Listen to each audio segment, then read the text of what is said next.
Aslına bakarsanız önünüzdeki belki de 30 seneyi, belki de 40 seneyi şekillendiriyorsunuz avukatınızla birlikte.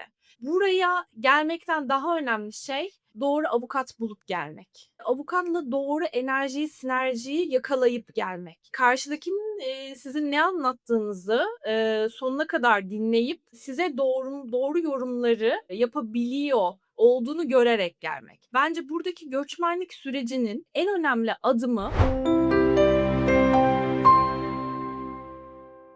Herkese merhabalar. Ben Avukat Ergün Çeliksoy. Bugün sizlerle çok değerli müvekkillerimden Şeyda Hanım ve Hüseyin Bey'le de birlikte kendilerinin Amerika süreçlerini konuşacağız. Hüseyin Bey ve Şeyda Hanım şu an Amerika'dalar, Boca Raton'dalar. Kendileri E2 yatırımcı vizesinden onay aldılar ve E2 statüsüyle şu an Amerika'da bulunuyorlar. Şeyda Hanım'la ve Hüseyin Bey'le E2 yatırımcı vizesini konuşacağız. Bu vizeye nasıl başvurulabilir? Ne kadarlık bir yatırım gerekli? Hangi sektörden E2 vizesine başvurmak mantıklı gibi detayları konuşacağız.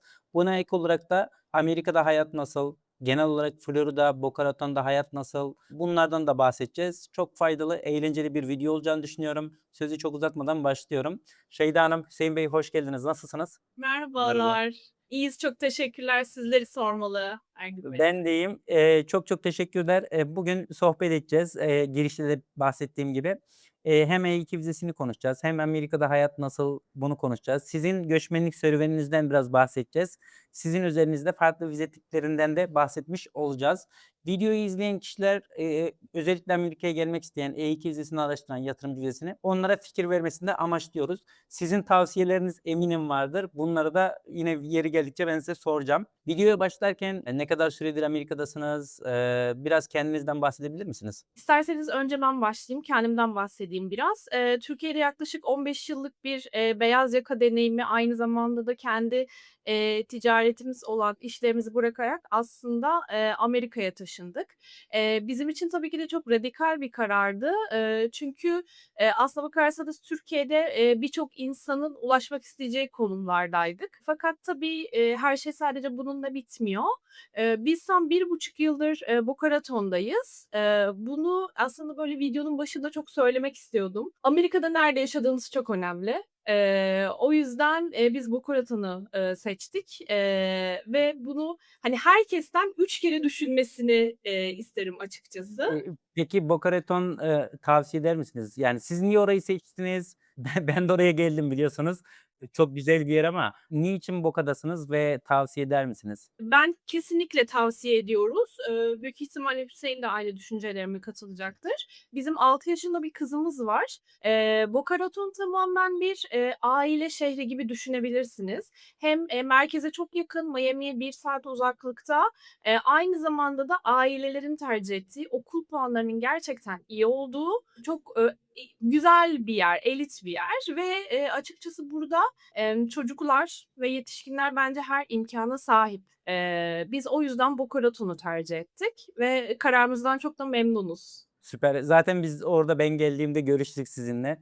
Gayet de mutluydunuz. Hâlâ da öyle. Çok güzel bir yer. Kesinlikle, çok da popüler. Son zamanlarda, özellikle Türkiye'den gelenler Amerika'da bulunan ve, başka eyaletlerden, Boca'ya taşınan insanlar da var son yıllarda.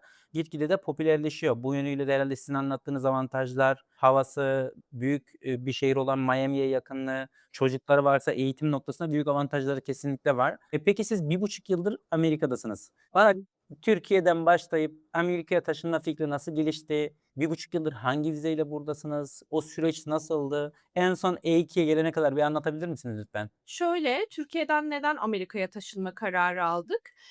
Biz 2019 yılında, Boca Raton'da yaklaşık bir, 3 ay civarı kalma fırsatı elde ettik, ve bu süreçte gerçekten, benim de hamileliğimin son dönemleriydi ve, çok mutlu, huzurlu vakit geçirdik ve Türkiye'ye döndüğümüzde hep özledik.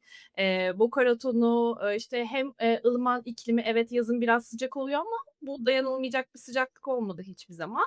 Yani, burada her şey bir arada. Nasıl söyleyeyim size? Hem bir şehir hayatı yaşayıp hem de hafta sonu denize 15 dakika uzaklıkta, plajlarda vakit geçirebileceğiniz bir, ortam burası ve biz hep özledik. Ayrıca da son dönemlerde Türkiye'deki hayatın karmaşıklığı, bizi çok fazla yormaya başlamıştı. Çünkü hem bir yandan kendi işlerimizle ilgilenirken hem de bir yandan beyaz yaka olarak çalışıp aynı zamanda da 6 yaşında bir kız çocuğu büyütmeye çalışmak, bizim, aslına bakarsanız Amerika'ya taşınmadaki en büyük etkenimizdi. Ve, daha fazla bekleme kararı düşünmek yerine bu kararı aktive etmeye başladık, istedik ve çocuğumuz burada bir, işte, pre-kindergarten ve kindergarten eğitimi alsın, diyerek aslında biz, yani, böyle bir 6 ay içinde falan karar verip bu süreçlere girdik. Türkiye'deki herkesi de şaşırtarak. Ama, açıkçası şunu gönül rahatlığıyla söyleyebilirim ki biz hiçbir zaman pişman olmadık bu süreçten ve, ilk geldiğimizde de, ya, bizim şöyle bir sürecimiz oldu. Evet, Türkiye'den bir şeyler planlamıştık, buraya gelmeden. Fakat, Türkiye'den baktığınız, senaryoyla buraya gelip işin içine girdiğimiz senaryo birbirinden farklılaşabiliyor ve, bu da çoğu zaman insanı birazcık böyle negativiteye, sürükleyebiliyor bence. Hatta, "Biz niye geldik buraya?" bile dedirtebiliyor ama buradaki önemli olan bence en önemli etken eşlerin ikisinin de gerçekten burada kalmayı istiyor olması, ve bir şeyler için her yerde çabaladığınız gibi burada da, çabalıyorsunuz ve biz doğru kararı verene kadar, açıkçası, biraz, süreç geçti ve güzel araştırmalar yaptığımıza inanıyorum ben kendi adımıza ve, akabinde de, lafı Hüseyin'e bırakıyorum. Aslında o noktada şey diyeceğim, tam Hüseyin Bey'e top atarken belki, biz sizi siz benimle Türkiye'deyken daha Amerika'ya gelmeden biz konuştuk. İşte, birçok sorularınız vardı, cevapladık. Siz sonra Amerika'ya geldiniz. E2 vizesine başvurmamız bizim, siz Amerika'ya geldikten 1,5 yıl sonra oldu. Şimdi bu noktada 1,5 yıl niye beklediniz? Burada nasıl bir süreçten geçtiniz? Hüseyin Bey, belki bunları biraz bahsederseniz çok belki izleyenlere de faydalı olacak bilgiler var bence orada. Çünkü biz hep iletişim halindeydik. Ben biliyorum ama biz sizden de duyalım bence. Şimdi 1,5 yıl oldu. 1,5 yıl boyunca, burada, aslında hep bir araştırma içerisindeydik tüm sektörlerde genelde. Yani ilk, geldiğimizde restoran, niyetiyle gelmiştik buraya. Fakat tabii restoran, pet grooming, kiosk, birçok işletme, birçok farklı işletme faktörünü, bir arada inceledik. Tabii ilk etapta bu, yatırımları yaparken, yatırım yapacağımız şirketin, öncelikle finansal tablolarını, inceledik. Neden? Biz ikimiz de hem bütçeci hem finansçıyız.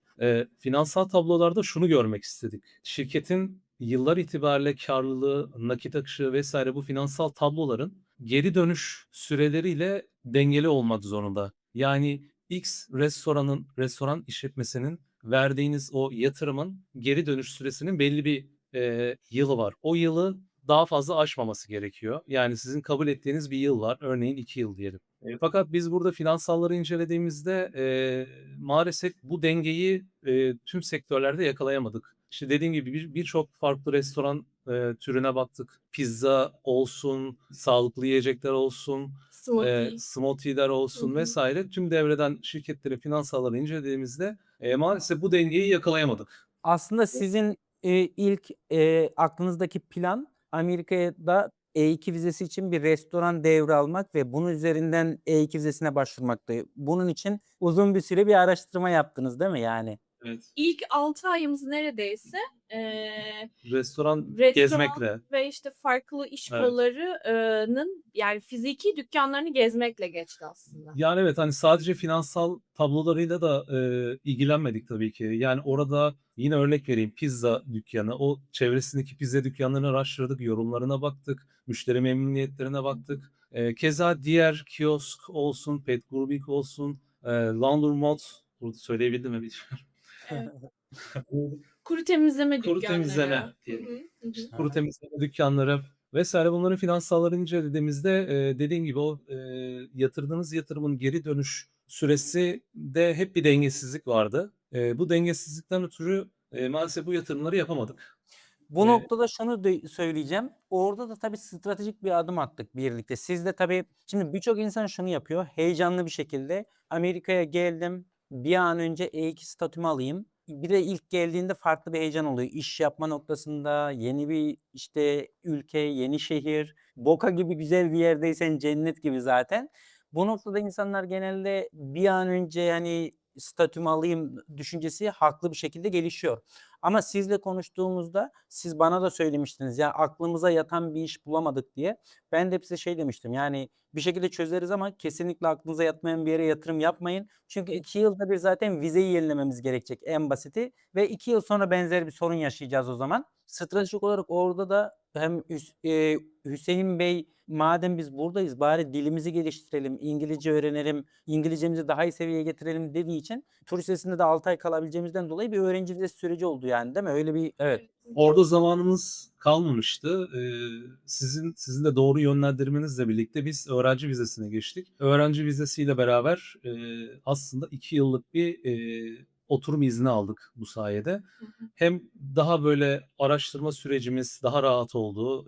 Çünkü artık yasal bir statü elde Evet. ettik burada. O Çünkü yüzden o 6 ay da baskı oluşturuyor ya. Sizde de oldu mesela geldikten sonra birkaç ay geçiyor, bir aradığını bulamıyorsun, karar veremiyorsun ve süreye ihtiyacın var. Eklemek istediğin bir şey var mı bilmiyorum tabii. Siz yaşadınız o süreci. Oradaki o 6 aylık turist vizesiyle kalma süreci, biz buraya turist vizesiyle giriş yaptık. Çok kısa ve göz açıp kapayıncaya kadar geçen bir süre Evet. ve, hani, bunu, zannediyorum ki bizi izleyen birçok kişi bilecektir. Amerika'da bu tarz prosedürsel işler, yani bir dükkânın devir alınması, işte, teklif verilmesi, akabinde o teklifin kabul edilip, işte, mülk sahibiyle iletişime geçilmesi gibi süreçler minimum aslında 1,5-2 ay süren süreçler. Tabii artı bunun üzerine bütün o elde ettiğiniz donelerle bir E2 yatırımcı vizesine başvuru yapabilmeniz için geçen sürede, bunun üzerine minimum 1 aylık bir süreç. Çünkü burada, açıkçası sizin de yönlendirmenizle, tavsiyenizle, o dosyayı ilmek ilmek işliyorsunuz. Yani bu, gerçekten, çok önemli. Ve karşıdaki, yüz çizgi görevlisinin, officer'ın kafasında hiçbir şey kalmayacak bir dosya hazırlamanız bekleniyor aslında sizden. Ve tabii bu da ekstra bir süreç alıyor. Biz, bu süreçte sizin de yönlendirmenizle yaklaşık zannediyorum ki turist vizemizin bitmesine 2 ay kala, öğrenci vizesine, F1 statüsüne, geçtik burada ve bu, bizi hem mental anlamda hem, bir şeyler için hızlı karar vermeme anlamında inanılmaz rahatlattı, rahatlatan bir süreç oldu. Yani dedik ki artık hiçbir şey için aslında acele etmemize gerek yok. Çünkü, yatırdığınız meblağlar, güzel meblağlar burada ve bunları, hani, başarısız bir işletmeyle hem işletmede mutsuz olup hem genel hayatınızda mutsuz olabileceğiniz bir pozisyona sokmak, aslında, hiç istemeyeceğimiz bir şeydi ve bu noktada biz çok rahatladık, F1 öğrenci vizesine başvurarak. Ve daha rahat bir şekilde de yani yatırım yapacağınız ya birçok insan zaten şey oluyor. Sizin üzerinizde bunu söylemiyorum tabii ama şöyle müvekkiller de oluyor. Türkiye'deki işte bir evi varsa onu satarak, arabasını satarak ya da tek yatırımını buraya getiriyor Amerika'ya. Şimdi biz avukatlar olarak bunun bilincindeyiz. Yani o belki son kurşunu gibi oluyor. Ya bir yıllardır yaptığı yatırım Amerika'ya gelip işte ne iş yapacaksa ona yapıp para da kazanmak istiyor ve vize de almak istiyor bu insanlar. O noktada bunun doğru karar verilmesi çok önemli. Yani vize almak amacıyla bir işe girmek bir seçenek tabii ki ama asıl önemli olan ne olursa olsun parayı çöpe atmadan, kazıklanmadan ya da değerinin üstünde ödeme yapmadan, değil mi? Ederine yani business'ın başarılı olur olmaz o ayrı bir şey ama bu kalemin bir değeri varsa o değer belirlenip onun ödemesini yapmak gerekir. Birçok insan o heyecanla, o stresle hele de bu 6 aylık sürenin sonuna gelirken 1 ayım kaldı heyecanıyla ve stresiyle bazen yanlış karar vermeye kapılabiliyor. Biz orada stratejik davrandık tabii beraber ve öğrenci vizesine zaten ihtiyaç da vardı dil öğrenme noktasında. Öğrenci F1 statüsüne geçtik. Peki soru, siz TÜRO üzerinden yatırımcı vizesi aldınız. Niye TÜRO yaptınız? Yani siz Hüseyin Bey'i ben biliyorum, bakmadığı sektör kalmadı 1,5 yılda Amerika'da. Artık kendisi bence uzman. Yani Amerika'da ne iş yapılır ve ne iş yapılmaz konusunda ki bazen ben de soruyorum. Bir müvekkil gelip bana şu sektör nasıl dediğinde dur diyorum işin uzmanına bir sorayım. Hüseyin Bey'le bir telefon konuşması yapıyoruz sağ olsun. Her zaman o konuda benden çok biliyor çünkü. artılarını eksilerini yönlendiriyor. Turo'ya karar verdiniz. Hangi sektörlere baktığınızı anlatmak ister misiniz biraz? Şimdi buraya gelmek isteyen, ailelerin, arkadaşların, diyelim, %90'ının yaptığı hatalardan bir tanesi de, yanlış karar vermek. Tabii gelenlerin, birçoğu bilmedikleri işlere giriyorlar, acele ediyorlar. Statülerinin veya burada kalış sürelerini kaybedeceklerini düşünüyorlar. Ve acele ettikleri için de hata yapıyorlar, hatalı işlere giriyorlar. Çok fazla araştırma yapamıyorlar. Yatırım sahiplerinin batmasının sebeplerinden bir tanesi de bu. Çok fazla araştırma yapmamaları aslında. Bu noktada biz tabii, finansallar konusunda çok araştırma yaptık. Hangi sektörlerin, ne kadar kazandığı, geri dönüş süreleri, yönetilebilirliği, burada önemliydi. Tabii restoran sektörünü bilmeyen birinin restoran açması çok kabul edilebilir bir durum olmayabilir. Ama, biz Turo ile yaptık. Turo bir araç kiralama platformu. Bunu siz yönetebilirsiniz. Bu yönetebileceğiniz bir platform. O yüzden biz hem yönetebileceğimiz hem de bizi finansal anlamda, çok fazla sıkıntıya sokmayacak, yani herhangi bir problem olduğunda bu kaybın daha az, olacağını düşünerek Turo'ya girdik. Turo'da 2 araçla Turo platformuna, başladık. İkimiz de 2 araçla aldık. Tabii bu da, insanlar arasında buradaki, arkadaşlar arasında, tabii bir şaşırtıcı bir durum oldu. "Nasıl 2 tane arabayla aldınız? İşte herkes 5 araba, 10 araba." diyor vesaire. Yani hep şunu söyledik. Sizinle zaten beraber çok, yoğun, bir emek harcadık. Siz daha fazla harcadınız. Yani dosyanın güçlü olması, o yaptığınız planların gerçekten düzgün olması zaten sorunsuz bir şekilde onaya götürüyor Bu sizi. işin %80'i zaten. %80'i doğru adım atmak aslında. Bunu da sizinle beraber, zaten gerçekleştirdik. Aslında orada anlattığınız şeyde kesinlikle ben de katılıyorum. Çünkü biz E2'de bana da mesela bir şekilde denemiş, reddolmuş ya da RFI almış ve benimle iletişime geçen çok kişi oluyor. Gördüğüm şey şu, insanların başvuru sürecinde vize sürecini hazırlarken alınması gereken ve atılması gereken kritik adımlar var ve bu noktada ticari hayattaki atacağın adımlarla vize için, dosya hazırlığı için gereken adımların birbiriyle uyumlu olması lazım. Şimdi ticari anlamda yapacağın bir adım çok mantıklıdır pratik olarak, değil mi? Ama vize açısından, dosya hazırlığı açısından bize sorun teşkil edebilir. Biz o yüzden bunu yapmayalım diye her adımda araba alırken, tür hesabı açarken, şirkete para koyarken, Türkiye'deki parayı buraya getirirken adım biz bunları birlikte yönettik. Ben de size teşekkür ederim. Çünkü benim verdiğim her danışmanlığı harfiyen siz yerine getirdiniz. Aslında vize onayını almak sizin elinizde. Yani biz dosyayı hazırlıyoruz tabii ki. Biz bilgimizi paylaşıp danışmanlığımızı yapıyoruz ama günün sonunda o danışmanlığın uygulayıcısı siz olduğunuz için bence onayı da aslında siz alıyorsunuz. Size yazıyor bu. Ben şimdi şey soracağım. Videoyu izleyen birçok kişi Turo'yu merak ediyor. Turo çok mantıklı da geliyor. Çünkü Hüseyin Bey şey dedi, aslında onu biraz açabiliriz Şeyda Hanım. Turo'da şöyle bir şey var ya, hep en kötü senaryoyu düşündüğünde Amerika'ya geldin, şirket kurdun, işte 50 bin, 60 bin, 70 bin neyse dolar para koydun. 3-5 tane araba aldın, kaç tane aldıysan. İşler ters gittiğinde bir exit planı sunuyor sanki Turo. Siz ne düşünüyorsunuz bu konuda? Ben açıkçası kendi adıma konuşmak gerekirse kesinlikle öyle düşünüyorum. Ama burada, nerede, hangi bölgede yaşadığınızın yine önemi çok büyük. Biz, tropikal bir iklimde yaşıyoruz. Miami'ye çok yakın bir, bölgedeyiz ve Amerika'daki stratejik konumdaki birçok havaalanına aslında en uzak mesafemiz 45 dakika, 1 saat ve biz bütün bunları aslına bakarsanız, böyle bütün buradaki araştırmaları harmanlayarak araba modellerimizi bile ona göre seçtik. Tabii. Bir tane, işte, üstü açık, orta segment üstü lüks denebilecek bir, arabamız vardı. Bence bu dosyada stratejik bir öneme sahipti ve, sizin de dediğiniz gibi, sonuçta bu bir, ticaret. Buna, girersiniz. Belki istediğiniz, kâr oranlarını elde edemeyebilirsiniz ya da evet, bu iş sizi mutsuz edebilir, yapamayabilirsiniz ya da atıyorum 1,5 sene sonra daha iyi bir fırsat gelebilir önünüze. Ama burada Amerika'da gerçekten fiziki bir, dükkânı elinizden çıkarmak için, harcamanız gereken süre minimum 6 ay bence. ederinde, değerinde verebileceğiniz bir süre. Ama şimdi Turo'da böyle bir, durum söz konusu değil. Arabalar zaten arabaların, ruhsatları, title'ları sizin üzerinize ve burada arabaları bir gün içinde, cash'e, nakde çevirebilebilecek bir, iş kolu aslında bu. Ekstra araba almak, bu, sektörü, işi, Turo'yu büyütmek için, kendi business'ınızı büyütmek için, diğer alanlara göre bence daha kolay.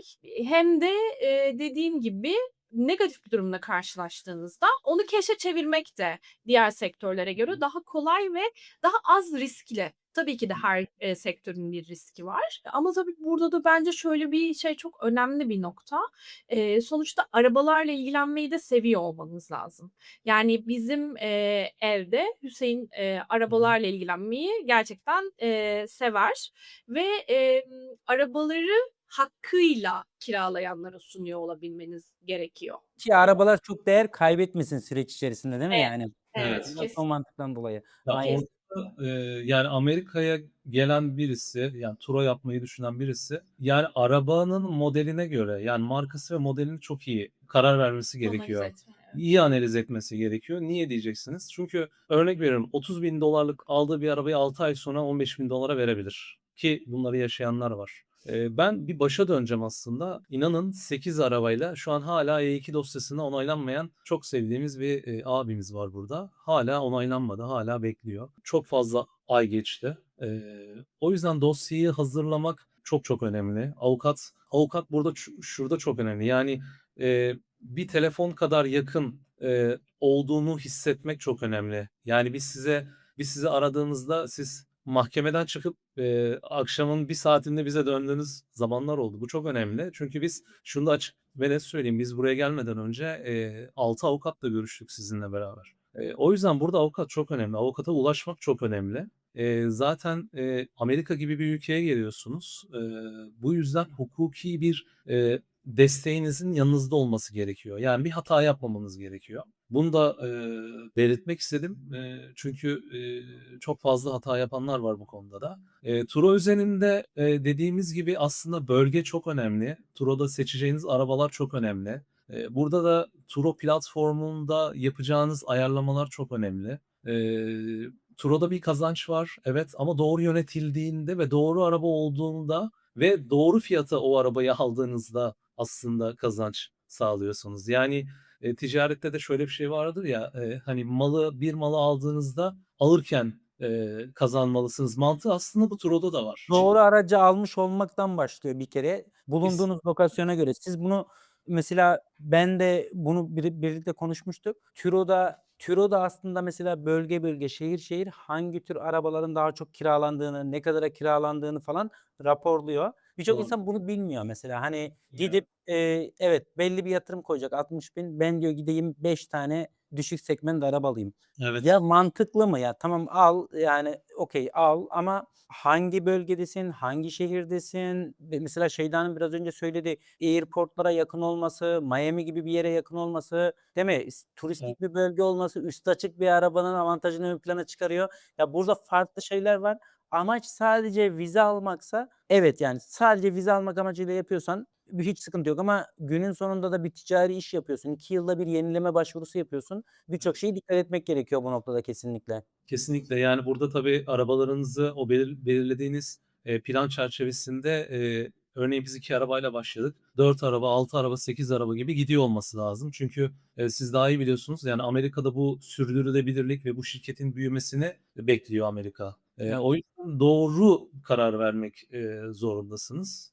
Çünkü birçok arkadaşımız burada, tura yapmak isteyenlerin çoğu gerçekten, burada da hata yapıyorlar. Tamam, tura yapacaksın ama o turada da o planı iyi çiziyor olman gerekiyor. Yoksa, hani, yaptığınız yatırımı da, çöpe atabilirsiniz. Turada da atabilirsiniz aynı şekilde. O yüzden Diğer her işte olduğu gibi tabii ki. Şimdi Şeyda Hanım, ana başvurucu olarak ne kadar bir yatırım yaptınız? Bir bunu sorayım. Bu yatırım yeterli bir yatırımdı. Zaten RFI olmadan, 10 gün, 15 gün içinde onay aldık biz sizin dosyanızda. Hızlı işlem yapmıştık. Ne kadarlık bir yatırım yaptınız ve Bu yatırımı koyarken hem işte Türkiye'den temiz para kaynağı gösterme noktasında ne gibi tavsiyelerde bulunursunuz? Çünkü çok kritik çalışmak gerekiyor, bir kuruşuna kadar. Ne kadarlık bir yatırım yeterli oldu sizin dosyada? Biz Türkiye'den $72.000 gibi bir, yatırım, tutarı getirdik, ve onun yaklaşık, $70.000'a yakın bir kısmıyla da, arabalarımızı, aldık. Aslına bakarsanız yani ortalama, 70-72.000 civarı diyebiliriz. Siz hep söylüyordunuz Türkiye'den, paranın kaynağının temiz olduğunu göstermek, kuruşuna kadar her şeyi tek tek gösteriyor olmamız çok önemli ama tabii biz bu dosya önümüze gelene kadar bunun önemini kavrayamamışız. Orada gerçekten dediğiniz gibi, tek tek, tek tek, tek tek bir kuruşa kadar, her şeyi eşleştirip bir, dosya hazırlıyorsunuz. Bence gelecek olanların, Türkiye'deki paralarının kaynağının, belirlenebiliyor olması, en önemli süreç. İşte, ev mi satılıyor, araba mı satılıyor? Bunların bütün belgelerinin hazır olunması ya da, işte, beyaz yakalıdır, yıllardır, biriktirdiği bir maaş, vardır, onun bütün dokümanlarının hazır olması gibi, bütün aslında, belgelerinin, kanıtlı olması gerekiyor. Bu, çok önemli bence, E2 sürecinde. Aynı zamanda da, tabii yapacakları dosyanın 3. sayfasıyla 35. sayfasının tutarlı olması gerekiyor ve bu süreçte, bence az önce Hüseyin de bahsetti ama ben kesinlikle bunu dile getirmeden bu videodan, ayrılmak istemiyorum. Buraya gelmekten daha önemli şey doğru avukat bulup gelmek ve, avukatla doğru enerjiyi, sinerjiyi yakalayıp gelmek.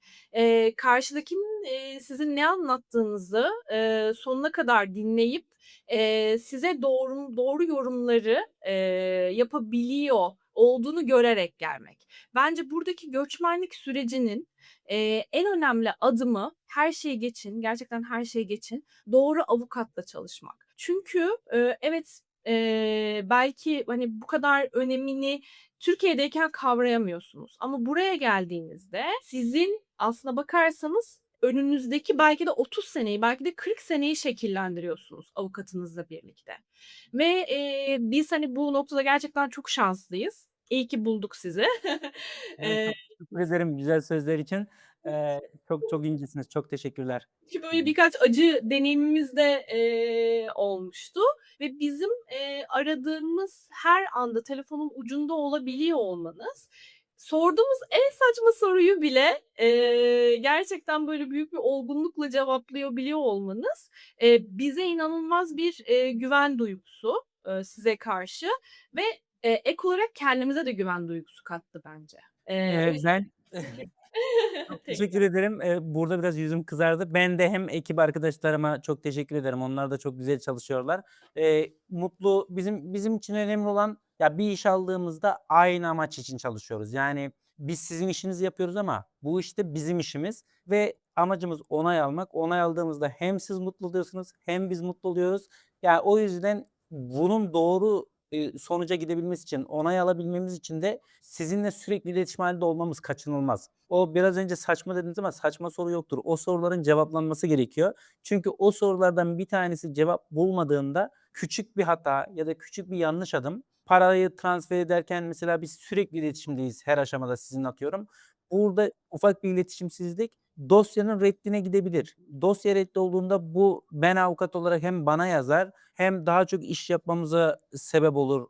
Daha çıkmaza sokar dosyayı, işi hem de size çok büyük bir zararı olur. Bunun bilincinde olarak hareket etmemiz gerekiyor. Hem ben hem ekip. Biz de bunu yapmaya çalışıyoruz. Ben şimdi bir soru soracağım. Sürpriz bir soru. Hüseyin Bey ile başlayalım. Hüseyin Bey, Türkiye'den bu videoyu birisi izliyor. E2 vizesini araştırıyor. Şu an bu soruyu size sormamın sebebi bayağı bu konuda bilgi sahipsiniz. E2 için öne çıkan sektörler neler? 3 tane sektör sayın desem E2 için aklınıza ilk gelen 3 sektör, 3 iş kolu nedir? Aslında birincisi Turo, 2'ncisi Amazon ki ben şu an hâlihazırda bir Amazon satıcısı ve üreticisiyim, şu anda.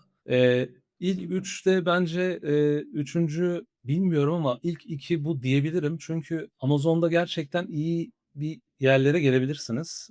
Turo'da da iyi bir yerlere gelebilirsiniz ama benim şu anda burada gördüğüm, ilk üçüncü için bir şey diyemem. 3'üncüsü de lojistik 3'e diyebilirim. koymayacağınız ne var diyeyim o zaman. 3'e koymayacağımız Yok, ne. onu espri olarak söyledim ya. Ha.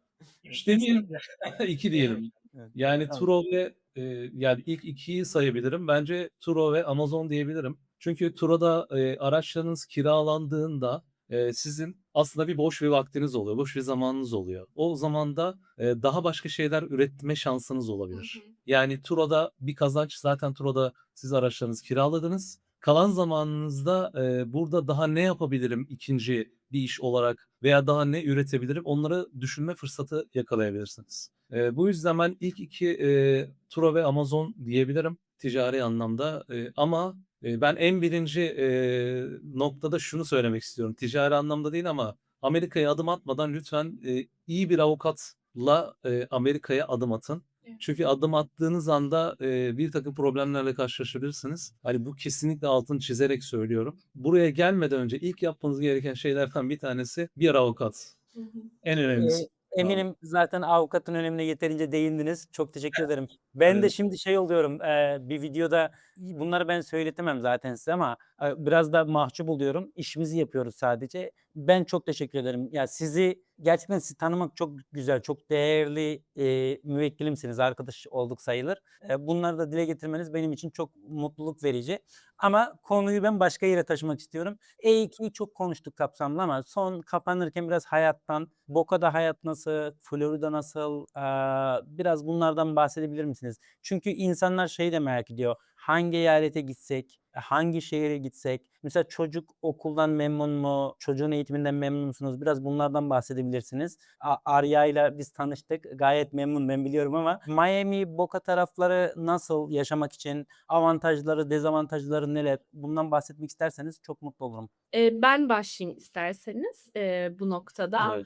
Evet. Biz dediğim gibi, Boca'nın, iklimini, yeşilliğini, ve sonsuz ulaşabileceğiniz, park, bahçe, çocuk oyun alanının olmasını çok seviyoruz. Biz İstanbul'da, yaşıyorduk ve İstanbul'dan buraya geldiğinizde aslında Boca sizin için bir cennet. Çünkü gerçekten İstanbul'da her hafta sonu en az bir 40 dakika sürüyorduk ki bir, ormana gidebilelim diye. Ama burası, yeşilliğin içinde kurulmuş bir hayat gibi düşünebilirsiniz. Biz o yüzden, Florida'yı, Boca'yı çok seviyoruz. South Florida'dayız. Dediğim gibi yaptığımız işin stratejik önemine de uygun bir noktada oturduğumuzu düşünüyorum. Ayrıca Boca Raton, diğer, çevredeki yerlere göre daha oturmuş bir düzene sahip bir, bölge. Bizim gibi çocuklu ailelerin olduğu, bir bölge, ve biz o yüzden çok memnunuz. Aynı zamanda çocuğun okulundan da çok memnunuz. Burada bazen aileler şunu kaçırabiliyorlar. Ben özellikle onları bu noktada uyarmak isterim. Amerika'ya geldiniz, bütün okullar çok güzel, bütün her yer çok güzel, her taraf müthiş. Öyle bir şey, öyle bir dünya yok burada da gerçekten. Burada bence verilmesi gereken en önemli kararlardan bir tanesi nerede oturduğunuz, hangi bölgede çocuğunuzu okula gönderdiğiniz, eğer bir çocuğunuz varsa. Ve zaten çoğu zaman en azından kendi adımıza konuşayım. Tabii ki kendimiz için de geldik ama belki %50, %60 çocuğumuzun, eğitimi, ve belli kaygılara, sahip olarak geldik biz buraya. O yüzden de seçimi doğru yapmak, benim için buradaki en önemli kriterdi. Açıkçası bulunduğumuz bölgedeki, bu imkânların, sonsuz olduğunu, ve güzel olduğunu görüyorum. Ve o yüzden açıkçası Boca Raton'da oturmaktan çok memnunum. Hiç mi dezavantajı yok, her şey çok mu güzel orada da diye sorarsanız da, tabii ki de dezavantajları da var. Belli 1-2 ay da olsa, dışarı çıkamayacağınız, belli saatlerde dışarı çıkamayacağınız sıcaklara sahip burası da. Ama sonuçta bir, hayatı yaşıyorsunuz ve 2 aya göre de bunu konumlandıramazsınız. O zaman ona göre bir strateji belirleyip ona göre bir hayat yaşıyorsunuz 2 ayda da. Bazı insan belki o sıcağından vazgeçip gelmek istemeyebilir ama ya, inanın burada zaten o, iklimine de, alışabiliyorsunuz ve sizi rahatsız etmiyor bir süre sonra. O yüzden ben açıkçası iklim haricinde Boca ile ilgili kötü bir şey sayamam, söyleyemem yani. Evet. Valla süper. Amerika'yı düşünen, Florida taraflarını düşünen kişiler bence Boca'yı değerlendirmeli. Bu noktada önemli bir bilgi bence. Hüseyin Bey'in ve Şeyda Hanım'ın Sıfırdan Amerika isimli bir Instagram hesabı var. Burada da özellikle Hüseyin Bey Amerika'daki iş kolları ile ilgili ne tür işler yapılabilir, hangi sektörler ön planda, nelerden kaçınmak gerekiyor, neleri dikkate almak gerekiyor, bununla ilgili güzel paylaşımlar yapıyor. Şeyda Hanım da buraya belki hayatla ilgili, okullarla ilgili, Amerika'daki yaşamla ilgili paylaşımlar yapabilir. Bilmiyorum, böyle bir düşüncesi var diye tahmin ediyorum. Ama Sıfırdan Amerika kanalını takip edebilirsiniz. Amerika'da sorularınız olursa şirket kurmayla ilgili olsun, Turo'yla ilgili, Amazon'la ilgili, farklı sektörlerle ilgili yaklaşık 2 yıldır Hüseyin Bey bunları gece gündüz didik didik çalıştı. Eminim çok fazla paylaşacak bilgisi vardır ticari hayatla ilgili de. Bunları söylememde sakınca var mı bilmiyorum ama iletişime Yok. geçebilirler herhalde. Ya, iyi yaptınız çünkü, biz tabii buraya gelmeden önce çok fazla video izledik vs. birilerini dinledik. Birçok video izledik ama buraya geldikten sonra, %80'in kirli bilgiler olduğunu gördük aslında. Çünkü, burada yaşayanlar bile birçok şeyi bilmiyor aslında. Hem okul konusunda hem, ticari anlamda yapılacaklar konusunda gerçekten kirli bilgi çok fazla var. Yani, aslında adım atılacak planlar belli fakat, gerçekten burada bilgiye ulaşmak çok kolay fakat doğru bilgiye ulaşmak, kolay olmuyor. Yani bir şekilde buraya geldikten sonraki, bakış açınız ile, Türkiye'deki bakış açınız bir olmuyor. O yüzden kirli bilgilerden uzak, böyle bir kanal kurduk. Daha doğru bilgiler verelim insanlar. Çünkü dediğin gibi, tek şanslarıyla geliyorlar, evlerini, arabalarını satıyorlar. O yüzden doğru bilgileri alsınlar, doğru bilinçlensinler. Birbirimize destek olalım diye böyle bir şeye karar verdik. Böyle bir platform açalım dedik. Bence de kesinlikle ihtiyaç vardı, böyle bir şeye. Ben sizi çok yakından da tanıyorum. Gayet dürüst, işinde gücünde insanlarsınız zaten. Umarım, insanlara da faydalı olur. Böyle bir, inisiyatif almak, yani, böyle bir, elini taşın altına koymak bence gayet değerli bir şey. Sıfırdan Amerika kanalı arkadaşlar dediğim gibi Hüseyin Bey ve Şeyda Hanım'ın paylaşımları var. Merak ederseniz, bakmak isterseniz ziyaret edebilirsiniz. Paylaşımları, takip edebilirsiniz. Faydalı olacağını düşünüyorum ben. O yüzden, onu da bahsetmek istedim, burada. Eklemek istediğiniz bir şey var mı son olarak? Buraya gelecek lere şunu söyleyebilirim. Doğru taşı doğru zamanda doğru yere koysunlar. Acele etmesinler. Çünkü burada, dolarla harcıyorsunuz.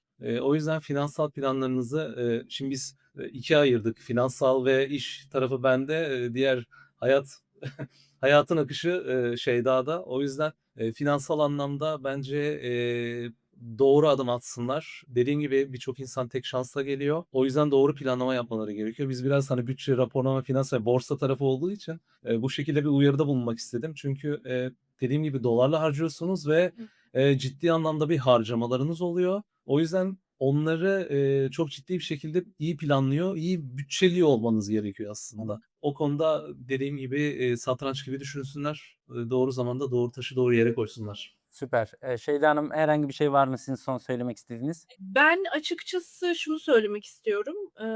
Nerede bulunduğunuz burada çok önemli. Onu, 2 kere, 3 kere belki düşünerek, buraya gelmeli bence gelmeyi düşünen kişiler ve, her ne kadar tabii ki de uyar uymaz, tutar tutmaz ama elle tutulur bir plan, çerçevesinde buraya geliyor olmaları, çok önemli. Aynı zamanda da tabii ki önden mental hazırlıklarını yapıyor olmaları, 2 tarafın da, gerçekten bu sürece aynı yönden bakıyor olmaları, bence önemli. Çünkü burada baktığınızda Türkiye'deki aile desteği yok ve gerçekten eşinizle, bir başınasınız. Tam bir çekirdek, aile olduğunuzu burada anlıyorsunuz. O yüzden, herkesin sonsuz destek, sağlayarak birbirine geliyor olması çok önemli. Bunu, da düşünmelerini, isterim buraya gelecek olan kişilerden. Ama, biz yaklaşık işte 1,5 sene, Hı 2 hı. seneye yakındır, buradayız. Çok şükür ki bir gün bile pişman olduk, niye geldik demedik. Bu önemli. Herkese de, bunu dilerim açıkçası. Ben çok güzel bir sohbet olduğunu düşünüyorum. Umarım videoyu izleyen herkes de beğenir ve bundan daha önemlisi faydalı olmuştur. Umarım buradan faydalı bilgiler edinirler. Amerika birçok kişinin hayali. Birçok kişi buraya gelmek istiyor ve buraya gelmenin farklı yöntemleri var. Bunlardan birisi de sizin yaptığınız gibi Amerika'ya geldikten sonra E2 statüsüne geçmek. Özellikle bu konuyu merak eden kişilere doğrudan bu süreci yaşamış kişilerin yani sizlerin deneyimlerini aktardık. Bu imkanı verdiğiniz için tekrar teşekkür ederim. İzlediğiniz için teşekkür ederim. Umarım faydalı olmuştur. Bir sonraki videoda görüşmek üzere.